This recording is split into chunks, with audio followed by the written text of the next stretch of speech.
लग्नाचे दागिने म्हणजे श्रीमंत पेशवाई दागिने, नाशिकचे सुप्रसिद्ध सराफ मयूर अलंकार सराफ।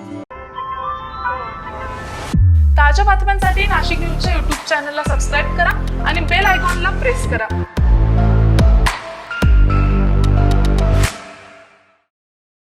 स्वतःला कॉस्मॉलॉजी तज्ज्ञ आणि भविष्यवेत्ता म्हणवून घेणारा अशोक खरात उर्फ स्वघोषित कॅप्टन अखेर पोलिसांच्या जाळ्यात अडकलाय।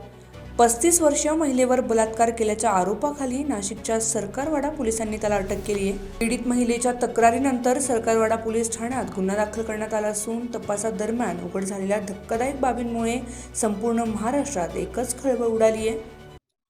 पोलीस स्टेशन सरकारवाडा येथे CR नंबर 74/2024 असा गुन्हा दाखल झालेला आहे फिर्यादीच्या तक्रारीवरून। भारतीय न्यायसंहिता कलम 64, 74, 351 आणि जादूटोणा प्रतिबंधक कायदा कलम 3, कलम 1, 2 प्रमाणे हा गुन्हा दाखल करण्यात आलेला आहे। तपास चालू आहे। क्राईम ब्रांच युनिट 1 आणि गुंडा पथक तपास करीत आहे। ती महिलेच्या तक्रारीवरून गुन्हा दाखल करण्यात आलेला आहे। शारीरिक शोषणाबद्दलची तक्रार, फिर्यादीचं नाव उघड होऊ नये म्हणून जास्त डिटेल देता आले। महिलेने जी तक्रार दिली त्याच्याप्रमाणे गुन्हा दाखल करण्यात आलेला आहे आणि अजून त्याच्या प्रोफेशनबद्दल अजून तपासात काही निष्पन्न झालेलं नाही। आज नेमका पहिलाच दिवस आहे, तपास सुरू आहे। पोलिसांनी कॅनडा कॉर्नर येथील त्याच्या कार्यालयावर छापा टाकला असता छुप्या पद्धतीने लावलेले CCTV कॅमेरे आणि एका पेनड्राईव्हमध्ये तब्बल 58 आक्षेपार्ह व्हिडिओ सापडलेत। या व्हिडिओमध्ये अनेक महिलांचे चित्रीकरण असल्याचा संशय व्यक्त केला जातोय। अंधश्रद्धा निर्मूलन कायद्याअंतर्गत कारवाई करण्याची मागणी अनिसे कृष्णा चांदकुडे यांनी केली आहे। कॅप्टन खरात हा एक भोंदूबाबा आहे आणि तो ज्योतिषीच्या नावाखाली अनेक महिलांचं त्याने शोषण केलेलं आहे।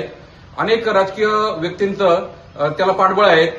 माजी मुख्यमंत्री सुद्धा त्या ठिकाणी येऊन गेलेले होते। काही मंत्र्यांचं सुद्धा त्याला पाठबळ आहे।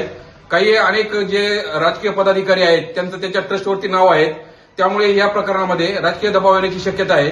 त्यामुळे महाराष्ट्र अंधश्रद्धा निर्मूलन समिती पोलिसांना भेटून याबाबत सविस्तर निवेदन देणार आहे व याची सखोल चौकशी व्हावी अशी मागणी महाराष्ट्र अंधश्रद्धा निर्मूलन समिती करत आहे।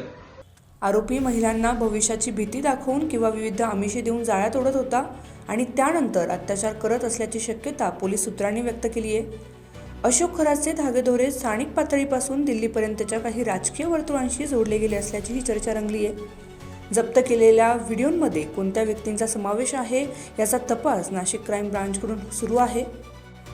तत्कालीन मुख्यमंत्री एकनाथ शिंदे यांच्यासह अनेक बड्या राजकीय नेत्यांचे भविष्य सांगण्यासाठी तो प्रसिद्ध होता। शिंदेंनी आपल्या राजकीय भविष्यासाठी खरात यांची भेट घेतल्याच्या चर्चेमुळे तो प्रसिद्धीस होतात आला। तो शिवनिका ट्रस्टचा प्रमुख असून ईशानेश्वर मंदिराचे व्यवस्थापन पाहत होता। त्यामुळे या प्रकरणामुळे राजकीय वर्तुळातही मोठी खळबळ माजली आहे। सध्या पोलिसांनी आरोपीला अटक केली असून पुढील तपास सुरू आहे। या प्रकरणातून आणखी धक्कादायक खुलासे होण्याची आता शक्यता वर्तवली जाते।